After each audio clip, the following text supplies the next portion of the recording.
Hey, how's it going, everybody? It's nice to see you all. My name is Roz Tien, and I'm a new content creator here on YouTube. I tried to do a live stream, but it didn't really work so well. I'm still trying to get the kinks of it. God forgive me, I'm new to this. But if you've watched my trailer, like it said, I'm going to talk about various things, such as things in the entertainment industry, uh, things such as the news and you know anything that it revolves around just entertaining you, you know, for your viewing pleasure. And I want to have some people call in, but because I was having problems on doing a live stream, it's my first time doing a live stream, so I didn't really know how all the kinks and the bugs worked out, but it's okay. I'm gonna make it all do what it do. Uh, but first, what I wanted to discuss. My video today was gonna be about how Genghis Khan, his name is being taken from an exhibition, which is about him. And for those of you who don't know who Genghis Khan is, well, Genghis Khan is, or he was a Mongolian leader, right? He he was the head of the largest the largest land empire in history. The Mongolian army was like the biggest army of the world during his time under his rule. So he lived from 1162 all the way to like 1227. And he was a man who came from humble beginnings. He was, he was known for also uniting all the nomadic tribes of the Mongolian plateau. And then after that, he started conquering chunks of Central Asia and China. So when we think about Central Asia, like Kazakhstan, Uzbekistan, you know, that kind of stuff, right? Um, and basically, when you look at basically when you look at Mongolia now, it's a little smaller now than what it used to be because China invaded and took Mongolia. After being invaded by Mongolia as well, and now we have like two different Mongolia. So we have the Inner Mongolia and Outer Mongolia. Now I've never been to Inner Mongolia, but I have been to Outer Mongolia before, like in Ulaanbaatar. It's a great place. Uh, but basically, the Mongolians that are in Inner Mongolia, these people are.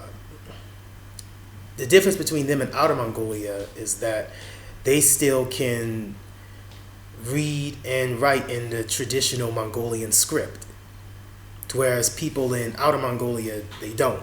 The language that they have is more acrylic, like that of the Russian language, right?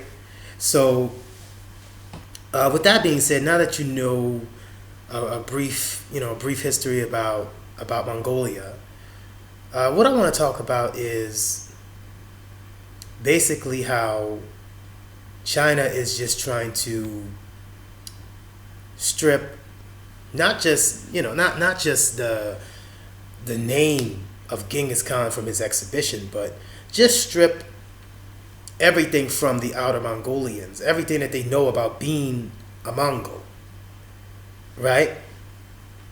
And I remember reading this article I was reading this article where it talks about that, where at this French museum was forced to postpone the exhibition about the Mongolian warlord known as Genghis Khan, right? And this was after the Chinese authorities had demanded to have control over many of the elements. So the Chinese Bureau of Cultural Heritage, they asked the museum, they said, look, we want you to remove Genghis Khan, Empire, and Mongol from the show. They told this to the director. And basically their idea was to do it in favor of the new national narrative, right? So the museum, they started to connect it to the censorship in an attempt for China to crack down on Mongolian culture. And yeah, I mean, they've been doing that a lot. And let's just look at when they talk about new national narrative. A new national narrative. Now, why is this important?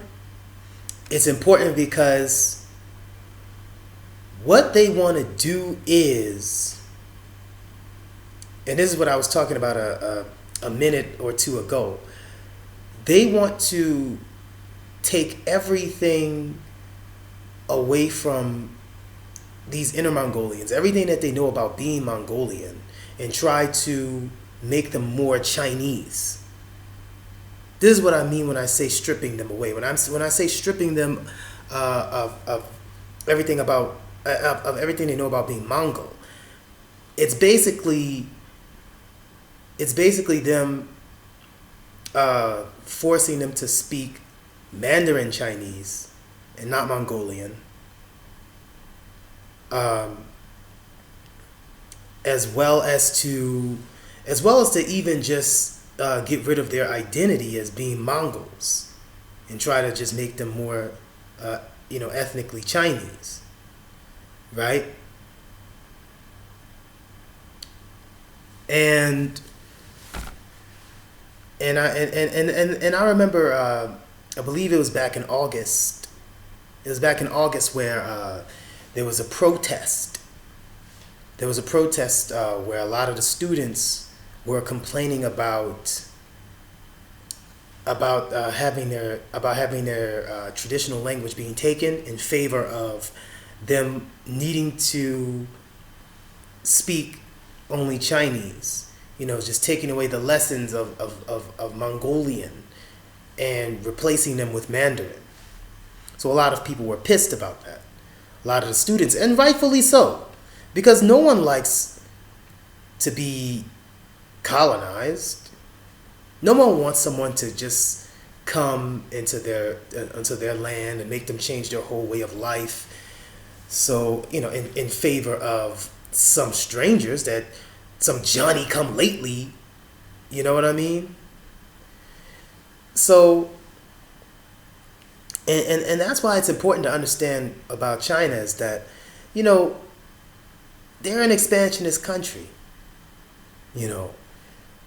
That's what they're all about. They're an expansionist country, and the idea for them is just to spread the Communist Party, and that's what it means to be an imperialist in the first place. To be an imperialist, all it means basically is just to is where you have a policy where you're extending a country's power and influence through colonization, use of military means, and it can even be through political as well as economic, through political and economic means. So not just military force, but it can also be through political and economic means. And let's look at that for example. Let's look at in Africa, for example. We know that 70% of Africa now belongs to the Chinese. The reason why is because they go in there in a guise to make it seem like they're trying to help, when really it's just another way for them to spread imperialism. And as I just said, Another way you can spread imperialism is through political and economic means. So they'll give these people loans that they know that they can't take, that they can't pay back. So as collateral, they take the land. They say, okay, well, look, until you can pay us, this land belongs to us. So now the people will be forever in debt. And when I look at Africa, it's just another extension of China. In the next 10 or 20 years, I guarantee you'll see more Chinese than you'll see Africans there. And so that's an example of what they're trying to do with the inner Mongolians. They're just trying to spread their influence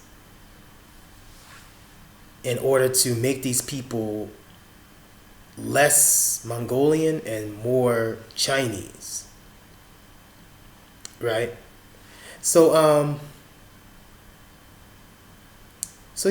like I said, as we know, the Chinese authorities, they pretty much demanded. They're like, hey, look, y'all better take off Genghis Khan from that exhibition, because we don't want to see that.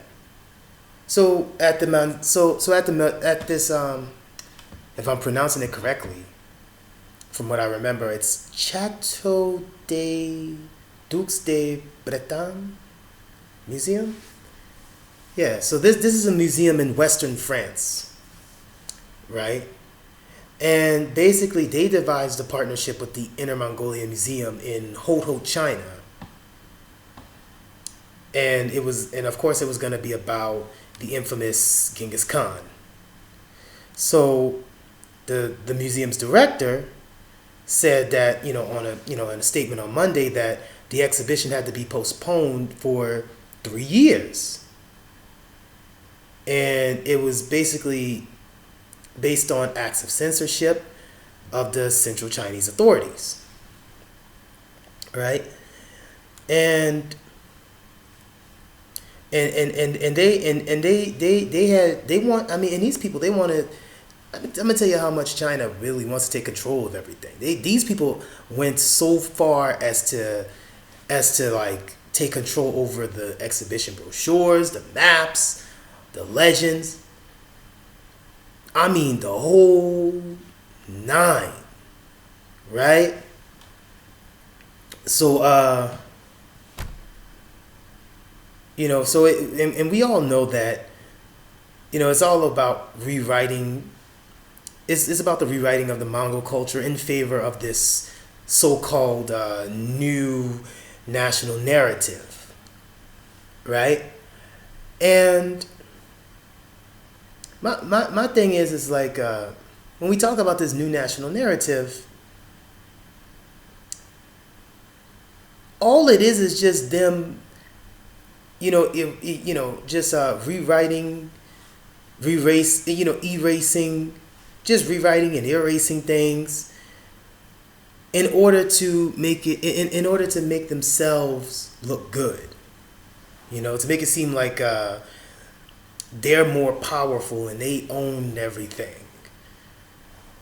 And I really feel the pain of the youth, because that's all it's really hurting. It's mostly hurting the youth, the next generation. And China has been like accelerating their crackdown on not just them, but on other ethnic and religious cultures within the country, such as like the Utsu, the Hui, and if I'm pronouncing this correctly, the Uyghur Muslims, as well as the Tibetans, and like I said before, in August, you had this problem with there was about 300,000 or more students that went on strike because of the reduced lessons of Mongolian language in favor of Mandarin Chinese. So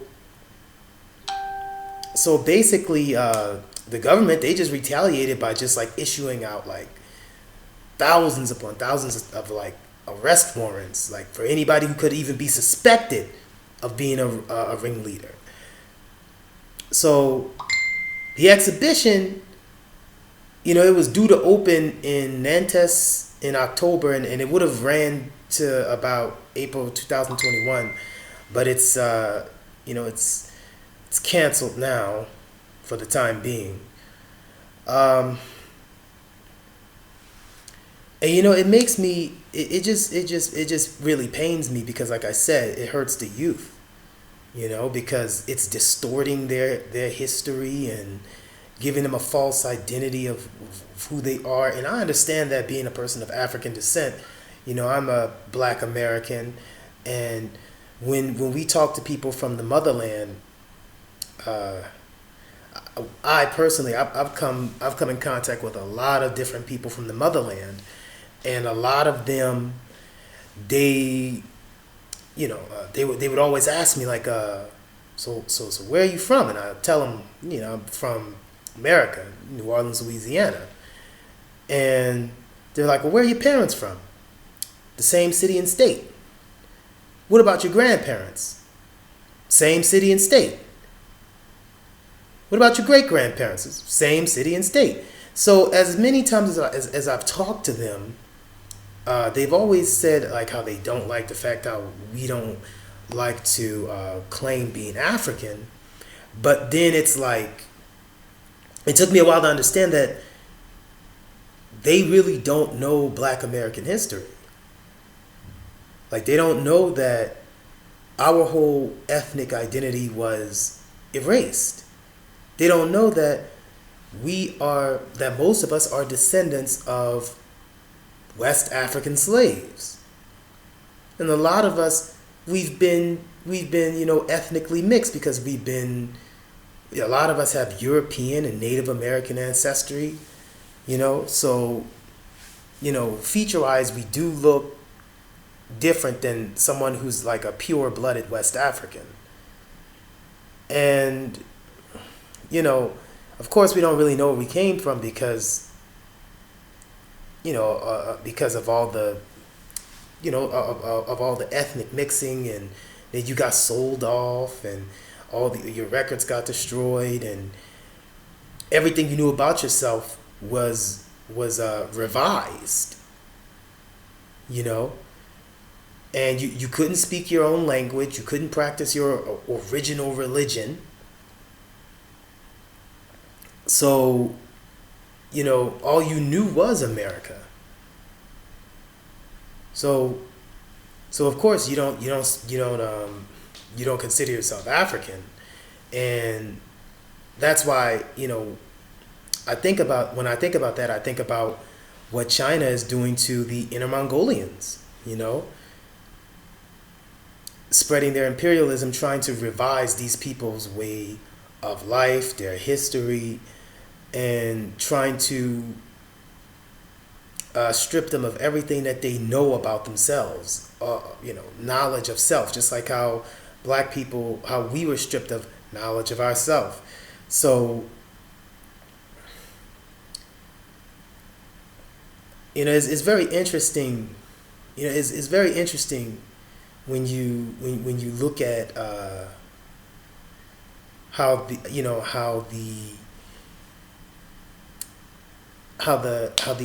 Chinese government is trying to just keep pushing their way further and further within everyone else's realms. But I really, it's too bad that I couldn't have my live stream like I wanted, because I really wanted to have people, like, just call into my Skype and, give me some of their insight. But it's not too late for that. I mean, I would still like to hear a lot of you. I would still like to hear your comments, and just comment in the video down below, and I'll be sure to try to respond to them as quick as I can. If you're from Mongolia, especially Inner Mongolia, I'd love to hear from you as well. And reach out to me. so I can talk to some of the people and ask them about what's going on over there, because I would really like to get in touch with the brothers and sisters over there, and maybe I could do an interview with somebody over there. And but with that being said, it's been fun. I enjoyed doing my first video with you guys. Uh, I hope to see I hope to see you more in the future.